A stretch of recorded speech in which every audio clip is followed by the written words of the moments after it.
Nosso trabalho é sobre dualidade onda-partícula. Integrantes: Maria Luísa, Sara Rosa, Eduarda Robatini, Rafael Vanacor, Maria Clara e Bruna Rosa.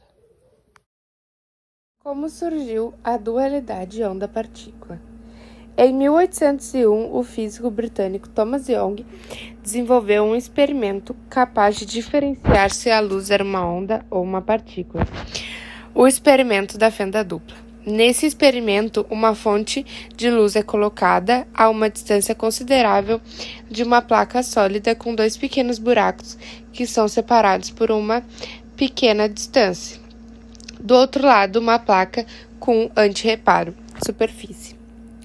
Se a luz é feita de partículas, só existem duas possibilidades: passar por uma fenda ou outra. Se a luz for uma onda, quando chegar na placa com duas fendas, seria dividida em duas, interferindo uma com a outra, criando um padrão de interferência no antirreparo, construtiva ou destrutiva.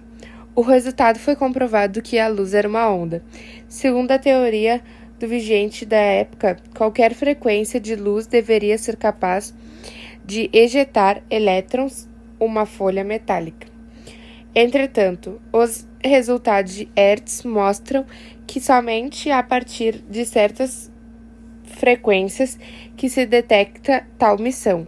A explicação para o efeito fotoelétrico foi eleita por Albert Einstein em 1905. Einstein mostrou que a luz comportava-se de forma quantizada, ou seja, distribuída-se em pequenos pacotes de energia que arrancavam elétrons do metal. Se esses pacotes estivessem num nível de energia que pudesse ser absorvido pelos átomos do metal. A ideia de que a luz podia ser quantizada não era uma novidade. Anos antes, essa ideia havia sido aplicada à radiação térmica pelo físico alemão Max Planck, que explicara o fenômeno da emissão de corpo negro. Einstein propunha que todas as radiações eletromagnéticas eram compostas por partículas, chamadas quanto, que posteriormente vieram a ser chamadas de fótons. A ideia não foi aceita de imediato por não haver comprovação experimental da existência desses fótons. Até então, a luz e radiações eram descritas como sendo ondas eletromagnéticas, pelas equações de Maxwell e os experimentos de Hertz. A proposta de Einstein também dizia que a energia dessas partículas de luz dependia da frequência, que é uma característica de onda. Em 1914, Robert Millikan comprova experimentalmente que a lei de Einstein para o efeito fotoelétrico estava correta. Em 1922, Arthur Compton, por meio de uma experimentação com raio-x e grafite, utiliza a equação de Einstein e também comprova a hipótese do fóton do Einstein, mas também problematizava outra ideia de que o fóton possui uma massa associada, logo também possui quantidade de movimento. Portanto, foi comprovada a existência do fóton e a característica corpuscular da luz. Em 1923, Louis de Broglie sugeriu que as partículas também fossem capazes de se comportar como onda. A hipótese de Broglie, como ficou conhecida, sugeriu a existência de ondas de partículas. Com isso, era esperado que elétrons, prótons e outras partículas subatômicas pudessem apresentar efeitos até então exclusivamente ondulatórios, como refração, mudança de velocidade das ondas, e a difração, capacidade das ondas de contornar obstáculos, etc. A hipótese de Broglie foi confirmada em 1928 pelo experimento de Davidson-Gemmler, que consistia em promover a difração de elétrons. Para que isso fosse feito, um feixe catódico era direcionado a um alvo de níquel que podia ser rotacionado de modo a alterar o ângulo em que o feixe de elétrons incidia sobre o plano de átomos de níquel. Os resultados mostraram picos de intensidade para as partículas que eram refletidas sobre certos ângulos, indicando a existência de um padrão de interferências construtivas e destrutivas para a reflexão dos elétrons. A conclusão do experimento foi de que elétrons podem ser difratados e produzir interferência, assim como faziam as ondas eletromagnéticas. Em 1927, Niels Bohr propõe um princípio para conciliar as ideias de ora se comportar como onda e ora como partícula, o princípio da complementariedade. O princípio conceituava que onda e partícula são entidades que se complementam. porque é preciso as duas ideias para construir a ideia da luz. O que determina se ela vai se manifestar como onda ou partícula é de acordo com o arranjo experimental que se faz para detectá-la. A explicação para a dualidade onda-partícula surgiu com o avanço da mecânica quântica.